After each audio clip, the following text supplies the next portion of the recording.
Peace, family. It's your brother Marc Lamont Hill. Welcome to Night School. Every night here on the Marc Lamont Hill official YouTube channel, we host Night School, where we break down the most controversial subjects, the most engaging debates, the most interesting subjects going on in the world today. And tonight is absolutely no different. I want to thank y'all for joining me.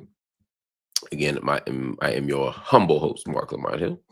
I'm not going to spend too much time with the preliminaries and the introductions. We're going to get right to it because I want to make sure that we get as much information to you as possible. And I know we don't have a lot of time, so we'll get right to it. Let's start with this story that I think is super interesting and a little complicated. We'll get to it. Anyway, a Campbell Soup executive was secretly recording people, or really secretly recording himself, I should say, and he was trashing poor people.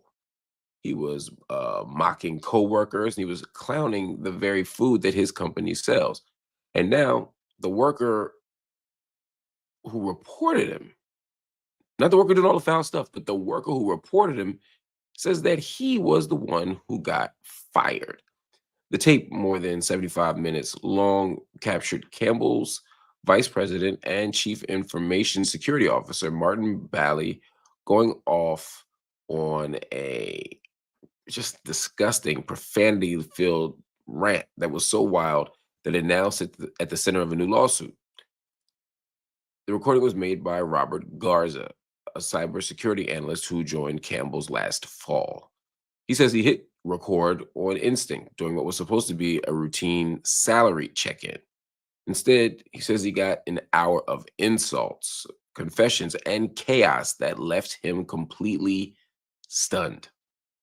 According to the suit, Bally slammed Campbell's own products, saying, "We have shit for fucking poor people," and bragged that he barely buys Campbell's food because he knows what's in it. That's scary. He even mocked the ingredients, saying he refused to eat, quote, bioengineered meat, like he called chicken from a 3D printer. Now, that's enough. We don't need any more. We don't got to share anymore. But I will anyway, because the rant didn't stop there. Garza says that Bally tore into Indian colleagues, calling them fucking idiots who couldn't think for them fucking selves. The suit also alleges that Bally admitted to sometimes coming to work from high off marijuana edibles. Anyway, Garza says he kept the recording to himself at first, then took it to his manager in July, believing that the company would address it. 20 days later, they did. They fired him, not the other guy, not the racist, but the whistleblower. Garza's lawyer says his client had no performance issues and was even praised by Bally during that same meeting. The lawsuit claims that Campbell's created a racially hostile work environment and retaliated against Garza for reporting discrimination. Now, a Campbell spokesperson says that Bally is now temporarily on leave while the company investigates. They called the recorded comments unacceptable and added that the claims about Campbell's food are patently absurd. Yeah, they got that in there. They're like, look, all right, this racism stuff is bad, but please understand there's no 3D printer chicken. There is no bioengineered milk or meat or vegetables.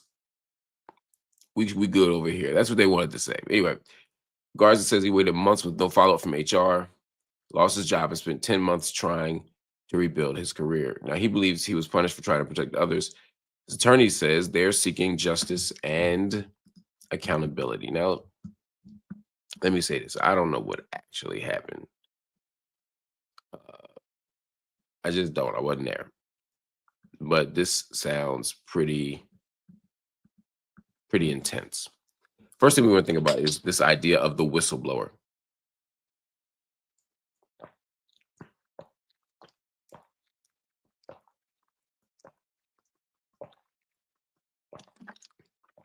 Sorry, y'all feeling a little lightheaded. Maybe y'all can cut that out. If not, it is what it is. Brother thirsty. The first thing is the whistleblower thing, right? In companies, you have whistleblowers. In governments, you have whistleblowers. You have people who are willing to risk it all, risk their lives, risk their careers, risk their reputations by uh, putting a spotlight on bad behavior, on immoral or unjust or otherwise illegal behavior. They're willing to do it. And we protect the whistleblower. Uh, but I was thinking about this, and I can't tell you why just yet, but I have an interview with a whistleblower now. Just here, that'll make it clear. You'll see next week. What separates a whistleblower from a snitch? What separates a whistleblower from somebody who's not? You get what I'm saying? From a Karen, etc. We've had these debates before about what it means to mind your own business, what it means to stay out of the way. If somebody's barbecuing in the wrong area, we don't call them a whistleblower. We call them a Karen. We call them a Karen. So where is the line? Right. I think for me, it's about the public good. It's about the amount of impact this particular action has on the community or on a broader public. It's not like I'm just messing with you because you're doing something. You're doing something that does great harm to all of us, And so that is where the whistleblower thing comes in. Why am I mentioning this? Well, because it sounds like a whistleblower here. It may not seem like it. It may seem like you're just catching an individual racist, but for me, for my money, if a company has one person like that, then that company has 10 people like that. If a company has 10 people like that, then they have a system, they have a culture, they have a practice of moving a certain way. And that culture, habit, practice can be dangerous. If you don't respect the public that you serve, and yeah, Campbell Soup in some ways is poor people food. That's not a bad thing. Poor people need to eat. Poor people deserve to eat. And if you can make a healthy, good product for them, why not? But if you don't respect the audience, if you don't respect the poor people that you're serving as a company,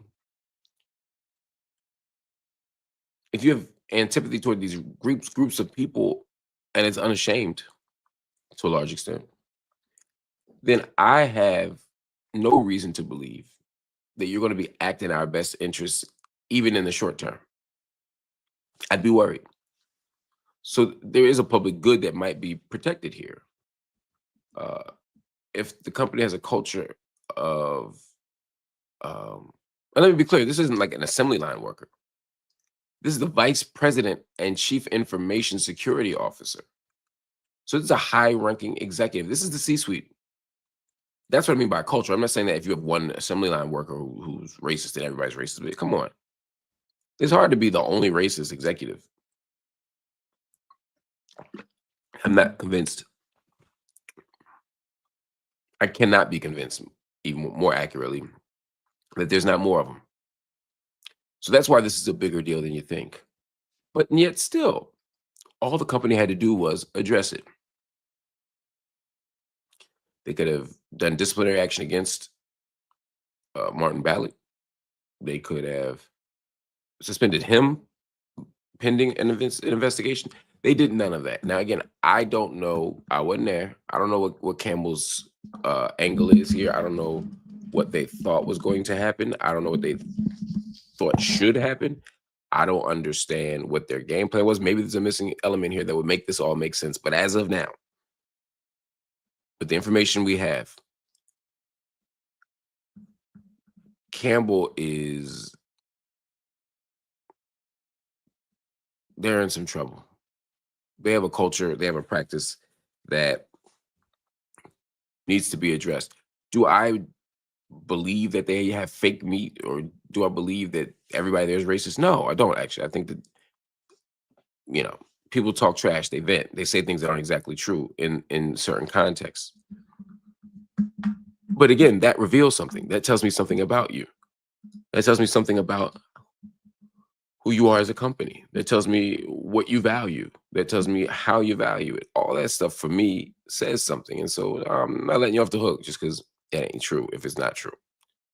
Still got some stuff to deal with. Anyway, that's it, y'all. Just wanted to break that down for you. We got another story coming up. But I'm going to take another drink of water because your brother's thirsty.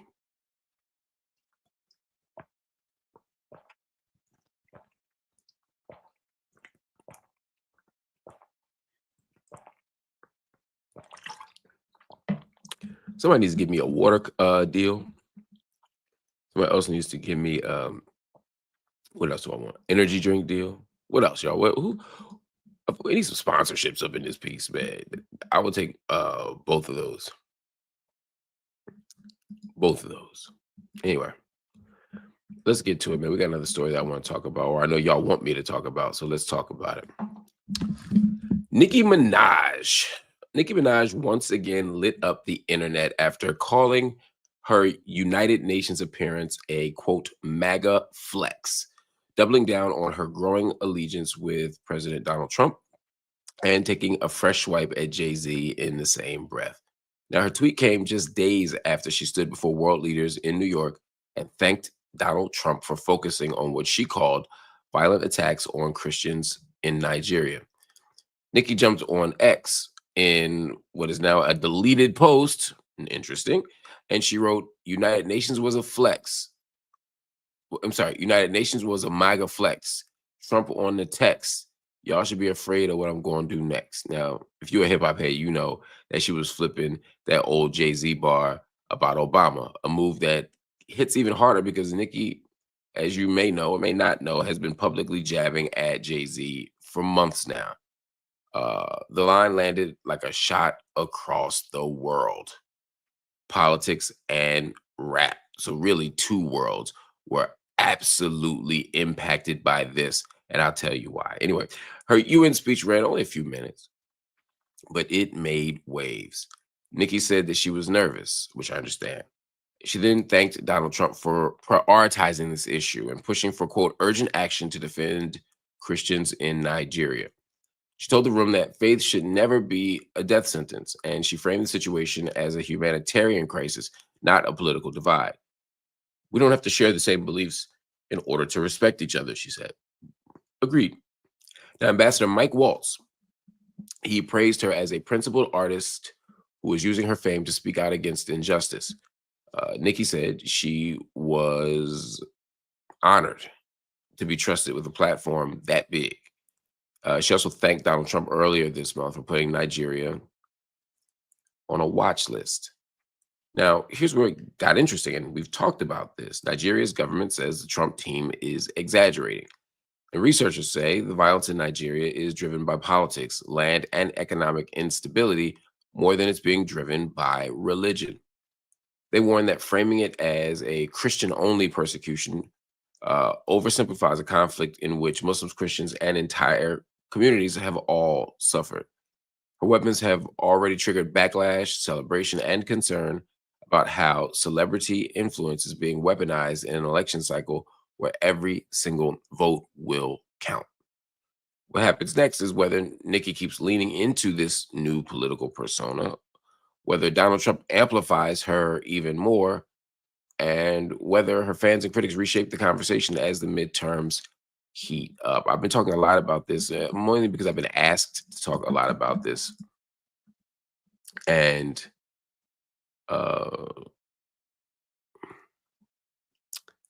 again, I want to reiterate, no beef with Nicki Minaj, number one. Number two, huge fan of Nicki Minaj. Huge fan. I think she's one of the greatest rappers the world's ever seen. Not one of the greatest women rappers, just one of the greatest artists we've seen. It's one of the greatest rappers of her generation.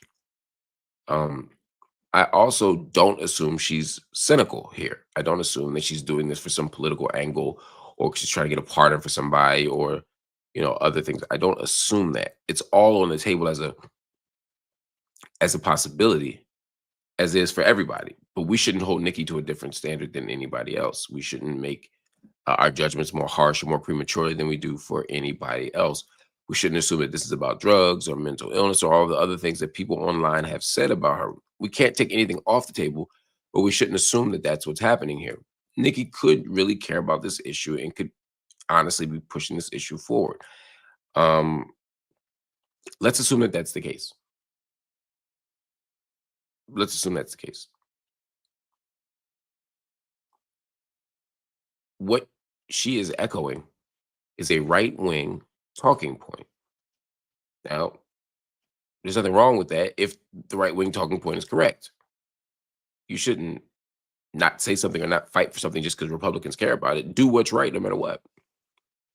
But based on the expert opinions that I've encountered, based on the research that I've seen and read, I haven't done anything personal, but I've consulted people who are experts in this area, and more importantly, I consulted people who are experts from Nigeria and on the ground in Nigeria. And when I talk to them and when I hear them talk, it seems to me that Nikki got it wrong. Now, Nikki's not alone in getting it wrong, but I think Nikki's being sincere. I think there are people on the right who know that what they're doing is exaggerating. They know that this is or misrepresenting as well. They know that yes, Christians are being harmed right now, but it's not fundamentally because they're Christian. This is a battle over land. This is a battle over power. This is a battle over access. This is a resource fight. Yeah, half the country's Christian, but half the country's Muslim. So yeah, if you go region to region, yes, it will predominantly or disproportionately impact one group, religious group, or ethnic group, or tribal group over another. But it doesn't necessarily mean that that's the reason why it's happening. The reason why this is important is not to say, what about the Muslims, or what about the atheists, or what about? It's not that. This is not an all lives matter situation. This is to say that whatever is going on needs to be fixed, and it can't be fixed if you misunderstand what's happening. And to make this a religious fight is to misunderstand what's happening. That's all. But then Nicki takes it to another level, because Nicki Minaj does go on Twitter and do the, Obama on the text, except it's a MAGA reference and it's a Trump reference. She's bragging about her influence with MAGA. She's showing how big she's becoming in the right-wing movement. She's not wrong. Now, again, that doesn't mean that Nicki has done anything wrong per se. However, we got to at least ask why she's doing it. Are you bragging about the MAGA flex to be sarcastic and funny because people are accusing you of being MAGA? Maybe. Are you sincere in your position and can't do anything about who supports you in that position and you're just pointing it out? Again, ironically, sardonically, cool. But you got to say something about that because it gets confusing. Or are you really bragging about being MAGA? Nicki's not a liar. If Nicki is honest and Nicki is a truth teller and Nicki is sincere and Nicki is principled and she's saying what she's saying, I'm going to take Nicki Minaj at her word that she really is proud of being supported by Trump, that she's proud of being in the conversation with the right wingers, that she is intentionally engaging MAGA talking points. I'm not just talking about on this issue. I mean, there's some other things that have come up in the last few weeks, as you all know, that are part of the same conversation and part of the same sort of body of conversations. If this is all true, if it's all true, we got some problems with Nicki's approach. Anyway, we'll let the jury decide whether Nicki's really down with MAGA or not. But based on what we've seen and heard, it seems like she is. And for me, that's a problem. Again, people have a right to believe what they want, but we have a right to disagree. Anyway, so consider you dehydrated. I am dehydrated. I am. I know I'm not thirsty to talk about Nicki Minaj. Your brother's just dehydrated.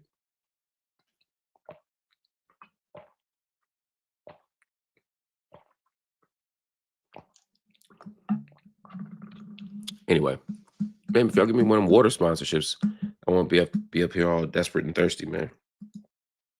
I'm sure that means something deeper too. All right, y'all. America just lost one of its last living witnesses to one of the darkest acts of racial terror in this country.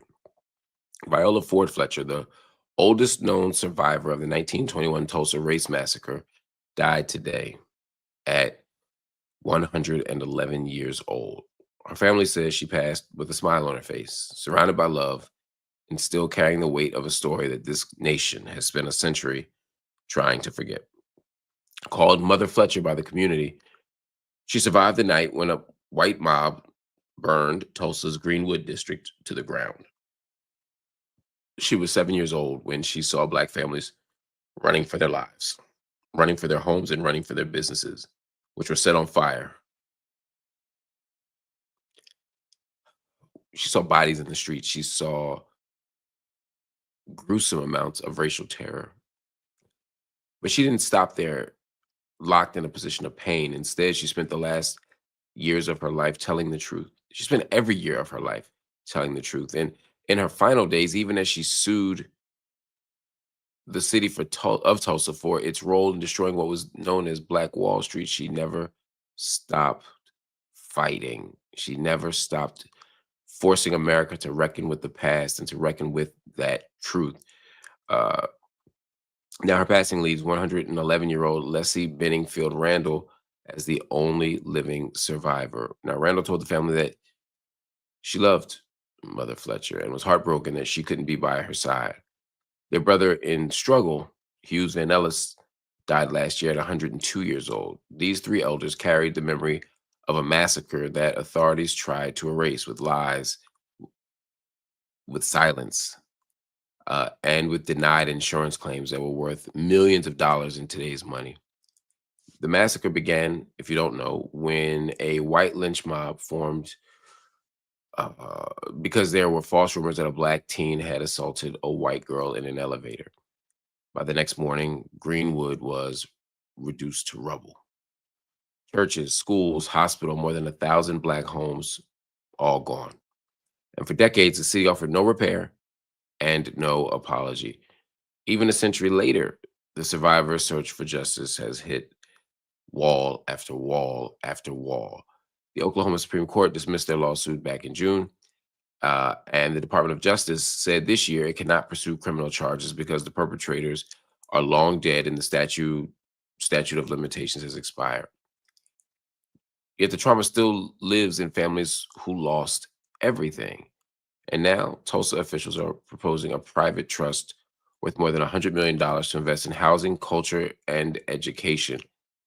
They also want to invest in maintaining and nurturing and nourishing Black businesses, small, local Black businesses. It's all part of what they call a road to repair. Anyway, it's all happening right now because of the struggle of people like Mother Fletcher. But none of it matters until there is a commitment to reparations. She has spent her entire life, over a century, fighting for justice, fighting for them to repair the damage that has been done. And the state refuses to do it. But this is a microcosm of a bigger problem, which is that the destruction of Black businesses, destruction of Black communities, destruction of Black life has never been acknowledged by the state, much less repaired. When we think about how this nation was built on the exploited labor of enslaved Africans brought to America and ultimately unremunerated, it's a reminder.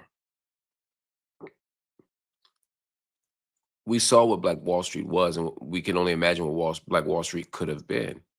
But imagine what America would be without exploited Black labor, and imagine what our community could have been if those resources had stayed inside our community. Imagine what this place would be like without these companies, without these railroad companies, these insurance companies, these universities, these, all these businesses that benefited and in these industries that bloomed because of exploited Black labor, because of enslaved African labor. We're still paying the price for it as a community, and we should have it repaired. The death of Mother Fletcher is a reminder. It is a clear reminder that it is time to repair the damage done. That is the only way to properly honor her. That's the only way to properly honor her legacy. That's the only way to address her demands and the demands of all of our ancestors. So may she rest in peace, and may we continue to fight. All right, family, thank you for watching Night School. I will see you tomorrow.